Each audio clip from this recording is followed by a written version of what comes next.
बाकी मैं बड़ी मेहनत की है सारे दिन पहले आगे आगे ना लाई है आगे ना लाई तीली तीली ना लाई है तुसा भी अपने नाल एक बंदा स्पेशल रखना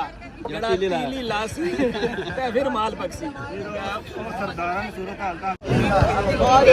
जितनी भी मसरूफ जिंदगी है ना उसने जो थोड़ा जा अपनी जात वास्ते भी टाइम करना चाहिए ना इसने नाल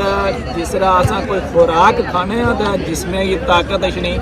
इस तरह जिला दोस्तों यार नाल बाहर निकले हैं किसी जगह सैर करने हैं गपशप करने हैं तो उसने नाल भी जिसम ने अंदर उस तरह ही ताकत अछनी है। अज असा इतना मरतो रेल ने कोल ही एक पार्क है और बड़ा खूबसूरत है तो असा वीडियो ने आखिर पर सारा एक और वीडियो भी दसा तो इतना बारबेक्यू किया विकास भाई बड़ी मेहनत की थी शफीक भाई जनाब जो गोश्त बनाया सी उसका जायका आया अपना ही सी कावा कावा इसना जायका भी अपना ही है आखिर पर पता है ना गोश्ता की बात कावा तो फिर होना चाहिए ना हूँ मारो जी अरमान साहब सारे पास कितना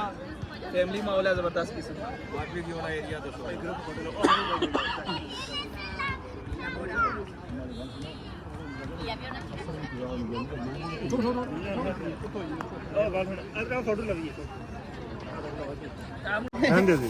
खीरे भी आइए प्याज है कठनाई है वाला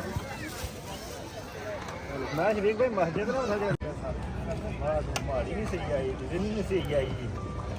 उस्मान भाई विकास साहब ना ज्यादा रौला ना इन्होंने एंगल बड़े तकने पैने जे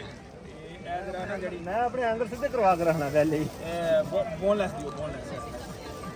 उस्मान भाई क्या ना उस्मान भाई परसों वीडियो चाड़ी होट ले ली मैं उस्मान भाई ये वीडियो जो बंदे ने फटा बना से होटा